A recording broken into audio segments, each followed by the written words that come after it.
Before moving on into the practical aspects of magic, that is sort of distilling out of all of that what magic actually means as we're doing it, I want to take a step back for a moment and think about the story that we have just been given. Not to interpret the particular aspects of it, but to just really think about what type of story it is, or what type of account it is, and what we might be expected to do with it. I showed you 4 passages from the Book of the Law and Crowley's commentaries on them. I'm not claiming that this exhausts the essence of Thelema, but Crowley seemed to believe that the rest of Thelema were largely implications that followed from the account that we were just given. And in any case, I feel as though I have given you that aspect of Thelema that puts you in the best position to really understand what magic is from this perspective, and even what we're doing in Thelema as magicians. To be a Thelemite means, in some sense, to take the truth of this account in the Book of the Law and to take it on board, to take it within ourselves, to accept it in some sense, to accept the truth of it. But what precisely is the nature of that truth, and what are we doing? One way to interpret this, and you are completely free to interpret it this way, is that we have been given here a factual account of things that actually happened. Right? There was a hadith, it was absolute, it split itself, it did these things, right? In which case, when we're reading the Book of the Law and we're reading Crowley's commentaries, it's no different in kind from reading an article in the Washington Post about what happened in Syria yesterday, right? It's that sort of account. And you can view it that way, that's fine. But that's not the only kind of truth that there is. Factual truth is a kind of truth. But there's a broader category of truth where things can be meaningful for our lives. Remember, a moment ago, I was talking to you about how you feel after reading, a particularly great work of fiction. That sense, my life has to change somehow. That comes from an encounter with truth of a kind. Now, fiction means not fact. It didn't actually happen, right?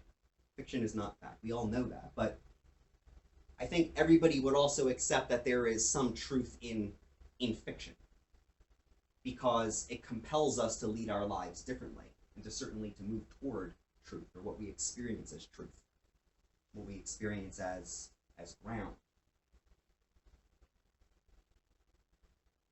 There's some of you might be familiar with the story of the labors of Heracles. Right? The 11th labor of Heracles was that he had to steal magic apples from the garden of the Hesperides, who were they were daughters of Atlas, and they were in this garden. There was a tree in the center of the garden, and it bore this special fruit which you couldn't get anywhere else. And wrapped around the tree was a 100-headed dragon called Ladon. And it took Heracles just a long time to find this place. It was at the northernmost reaches of the world, and he had to search for years just to even find this place. And there are a couple versions of the story. Here's actually a mosaic depicting the picture. There are a couple versions of this story.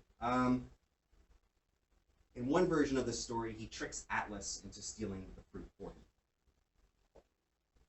And in another one, he himself sneaks into the garden and slays the dragon and takes the fruit and takes it back with him. The story is of a type. It's a hero tale. In tales of heroism, you have an individual, often but not always male, who comes from the society of humans, comes from the town, comes from the city, the well-ordered realm of human beings and human laws, right? And The hero sacrifices that safety and comfort and goes into a realm that's unknown, where the normal rules no longer apply, where there's disorientation. And oftentimes the realm is presided over by female figures. And either through cunning or strength, the hero goes into this realm and usually brings back some kind of treasure out of it. Oftentimes slaying a dragon or some other kind of beast to do it. And by bringing this treasure back into the town or back into the city, it improves the lives of the people there in some way. What's happening in these stories is that you have a division between order on the one hand and disorder on the other. You have order and stability, but on its own, order and stability cannot grow. There's nothing new introduced into it. There's no experience. In order to grow, you have to experience, but experience, if it's real experience, is something unknown. It's something you haven't seen before. That's the definition of learning. You didn't know it before, you know it now. That requires you to bridge between the known and the unknown.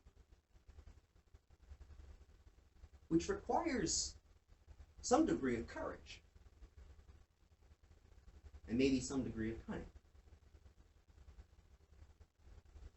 Now, if you think about the story that you've been told, the story that's depicted in the Book of the Law and that Crowley is spelling out, you can see the contours of that sort of story there, right? Hadith is consciousness, is the realm of order and light, and it's self-subsistent and absolute. These are the kinds of words. Crowley uses the word absolute, right? But on its own, Hadith can't really learn anything about itself. It's completely free, of course, but there's nothing to push back. There's no process.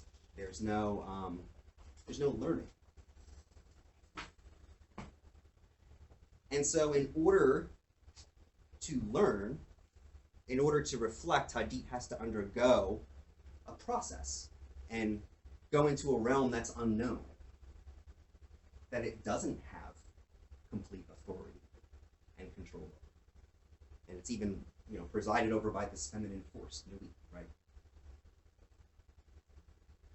And it is through this process of incarnation, of life, that this learning process happens. It's all done for the sake of the sacrifice, the undergoing of these trials and tribulations, the ordinary suffering of life is done for a higher purpose, which is growth, which is self-understanding, self-knowledge.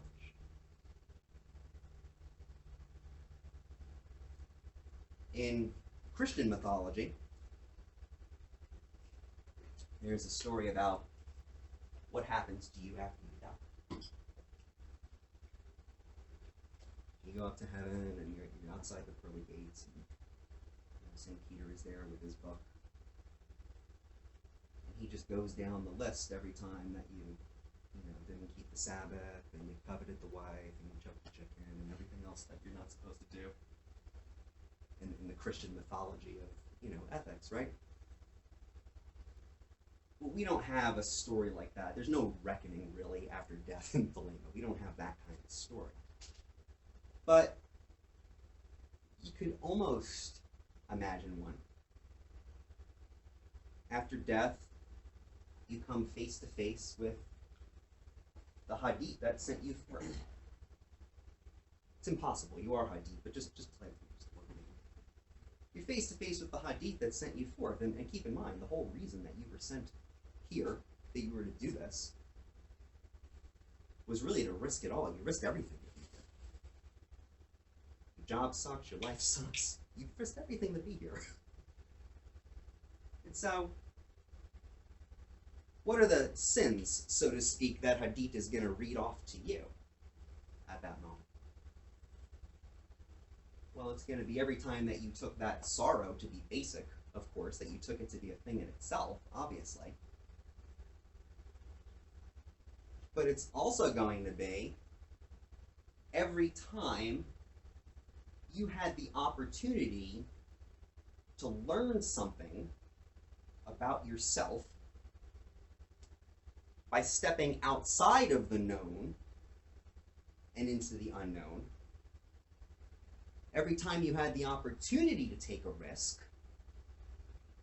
and you didn't do it because you were too afraid of what someone else might think about you for doing it. Fear nothing. Fear nothing. Fear nothing. Let's talk about practicing magic.